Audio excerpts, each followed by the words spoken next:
નમસ્કાર મિત્રો, આજે આપણે કોની વાત કરવાની છે એ તો તમે થંબનેલ જોઈને સમજી જ ગયા હશો.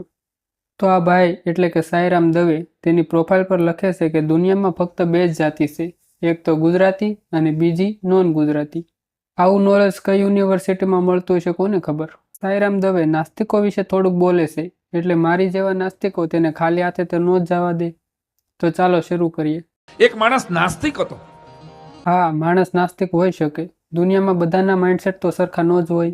માણસ નાસ્તિક ત્યારે જ હોય જ્યારે તે ભણેલો હોય, તેની સાથે તે રેશનલિસ્ટ હોય અને તેનામાં વિચાર કરવાની શક્તિ હોય, ત્યારે જ તે નાસ્તિક બની શકે છે. ભગવાનને ગાળો દીધા કરે, ભગવાન છે જ નહીં, ભગવાન જેવી કઈ હોય નહીં, આ બધું ખોટું છે ને આ બધું આવા ઘણા હોય છે. અત્યારે આવા બૌદ્ધિક બદમાશોની સંખ્યા વધી ગઈ છે. નહીં, મને નથી લાગતું કે નાસ્તિક વ્યક્તિ ભગવાનને ગાળો દે, કેમ કે નાસ્તિક વ્યક્તિને ખબર છે કે ભગવાન જેવું કંઈ હોતું નથી, તો જે વસ્તુ સહેજ નહીં એને ગાળ દઈને શું ફાયદો. હા, નાસ્તિક વ્યક્તિ ભગવાન વિશે સવાલ જરૂર કરે છે. યાદ રાખજો, મને ને તમને પાકિસ્તાન કે ચીને જેટલું નુકસાન નથી કર્યું ને એટલું જ નુકસાન આપણાઓએ કર્યું છે. આ વાત સાથે પણ હું સહેમત નથી, કેમ કે તમે ભૂતકાળના રેકોર્ડ ચેક કરીને જુઓ, તમને ઝાઝા દંગા, ઝાઝા મર્ડર, ઝાઝા ક્રાઇમ ધર્મના નામે વધુ જોવા મળશે. તો તમે નાસ્તિકોને બ્લેમ ના કરો, કેમ કે નાસ્તિક વ્યક્તિને ધર્મ સાથે કે ઈશ્વર સાથે કંઈ લેવા દેવા નથી. તો એક નાસ્તિક ધર્મના નામે લડાઈ કરવા કોઈ દી નહીં જાય. હા, એ સાચા વ્યક્તિ કે ધર્મની સાઈડ જરૂર લેશે, પણ એક આઝાદ વ્યક્તિ તરીકે, ના કે કોઈ ધર્મના ઠેકેદાર તરીકે. હવે ધર્મના સ્થાનમાં આવવું પડે ને. છેલ્લે એક જ આશ્રમ હતો, બીજી કોઈ ધર્મશાળા બીજું કાંઈ હતું જ નહીં. જમવા દેશો તો કે હા જમવા દઈશ, કે પણ હું ભગવાનમાં નથી માનતો. તો કાંઈ વાંધો નહીં બાપા, ભૂખ્યા તો થયા છો ને, નાસ્તિક નહીં, ભૂખ તો લાગે ને, આવતો રહે. બેહાડ્યો. ત્રણેક જણા બીજા જમવા બેઠા હતા અહીંયા વટે માર્ગુ, મુસાફરો હતા, અને મહારાજ કે ભાઈ હું જ રસોઈ બનાવીશ, તમે ખાલી એવું કરો કે જમવાનું બને ને ત્યાં સુધી ખાલી આ માળા અને તમને જે ભગવાન હુજે, તમને જેની સાથે શ્રદ્ધા હોય એના નામની માળા કરો, ત્યાં હું રોટલા ઘડી નાખું. એટલે ઓલા ત્રણ જણા તો માળા કરવા માંડ્યા, પણ આ એક ચોથો હતો ને કે ભાઈ મેં તો તમને પહેલા જ કીધું હતું ને કે ભાઈ આપણે કોઈ વ્યક્તિ નાસ્તિક છે તો એટલીસ્ટ તમારામાં એટલી બુદ્ધિ તો હોવી જ જોઈએ કે એને ખોટી ભક્તિ ના કરાવાય. એ તો તમારી જ ભૂલ છે ને. અને આપણો એક જ ધર્મ છે, માણસાઈ. તો પહેલા તમે એ ધર્મનું પાલન કરો, બીજા ધર્મ કે ભગવાનની વાત તો પછી રહી. માળા નહીં કરું, તમે માળા નહીં કરો, જમવા નહીં દો. અને ઓલા સાધુનો બાટલો ફાટ્યો ગયેલા, તને ભગવાનનું એક માળા કરવામાં વાંધો જ ખાવા હાટું? તું ચાર્જ સમજી લેજે ને. હોટલમાં જાત ચાર્જ એમ નહીં, માળા નહીં કરું, ભૂખ્યો મરી જાય, જવા દે સાલા, ગેટ આઉટ. કાઢી મૂક્યો. સાંભળજો, ઓલા ત્રણ માટે જમવાનું કર્યું, ચોથાને કાઢી મૂક્યો. રાત્રે સૂતા પછી મહાત્માને ભગવાન સપનામાં આવ્યા અને ભગવાને એટલું જ પૂછ્યું કે હે મહારાજ, જેને છેલ્લા 45 વર્ષથી હું 3 ટંક જમાડું છું, એને તું 1 ટંક જમાડી ન હોય કેવો. હું પણ એક વાર્તા કહું. એક હિન્દુ છોકરી હતી, તો એક દિવસ એ પાકિસ્તાન ગઈ, એટલે તેને ભૂખ બહુ લાગી.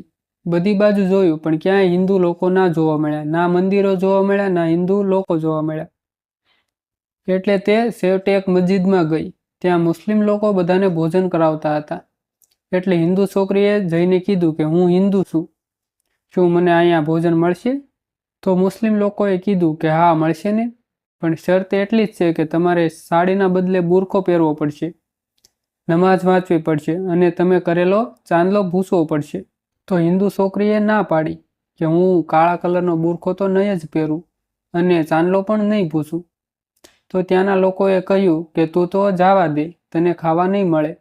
બીજી રાતે તે મુસ્લિમ વ્યક્તિને સપનામાં આવી અલ્લાહે કીધું કે આ હિન્દુ છોકરીને હું છેલ્લા 30 વર્ષથી ખાવા દઉં છું અને તું એકવાર પણ ભોજન ના દઈ શક્યો. આ વાર્તા સાંભળીને જેમ તમને ન મજા આવી, એમ મને પણ તમારી બનાવટી વાર્તાઓથી મજા ન આવી. ભગવાન નથી આવું તમે જો બોલતા હોય, આનો મતલબ એમ થાય કે ક્યાંક ભગવાન છે, એનો સ્વીકાર તો તમારે કરવાનો જ છે.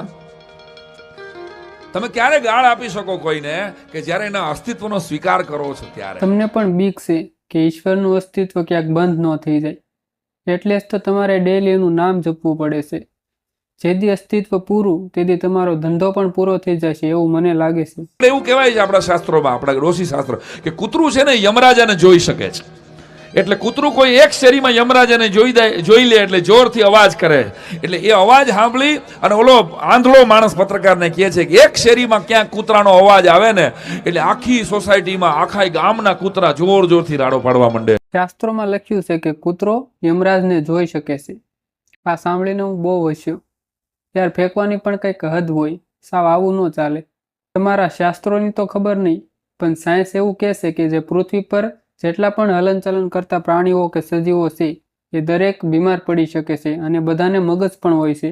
તો જેમ માણસોને મેન્ટલ ડિસઓર્ડર થાય છે, હોઈ શકે કે કૂતરાઓને પણ થઈ શકે. તો એમાં ઘણીવાર આપણને રાત્રે એવું લાગે કે કોઈક છે, એટલે આપણું કોન્શિયસ માઇન્ડ સતર્ક થઈ જાય છે, પણ હકીકતમાં આપણો ભ્રમ હોય છે. એવી રીતે કૂતરાઓને પણ મેન્ટલ ડિસઓર્ડર થઈ શકે છે, એટલે તેઓ રાત્રે ભોંકતા હોય, એટલે કે રાડો નાખતા હોય છે. એનો મતલબ એ નથી કે એ યમરાજને જોયો છે, યમરાજ દેખાય છે, એવું કંઈ હોતું નથી. થોડુંક સાયન્સ વાંચી લેવું. આમ ધર્મના ગ્રંથોના સહારે કેટલા બેવકૂફ બનશો તમે અને બનાવશો.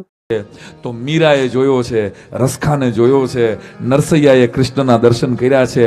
તો જાનવરને જાનવર માથે ભરોસો હોય તો માણસને માણસ માથે ભરોસો કેમ ન હોય? મીરા અને સુદામાએ ભગવાન જોયો હતો, પણ તમે નથી જોયો, તોય તમે એનો ભરોસો કરો છો. તો મેં પણ ઉડતો હાથી જોયો હતો. મેં તમને કીધું તો હતું, મેં ઉડતો હાથી જોયો. તો તમે મારા પર ભરોસો નહીં કરો. કેમ નથી કરતા તમે મારા પર ભરોસો? क्या क्या बात कर रहे हैं? તો મિત્રો, વિડીયો ગમ્યો હોય તો વિડીયોને લાઇક કરજો અને ચેનલને સબસ્ક્રાઈબ જરૂરથી કરજો અને થોડુંક સાયન્સને વધારજો. ધર્મના નામે ધતિંગ થતા હોય તેનાથી દૂર રહેવું.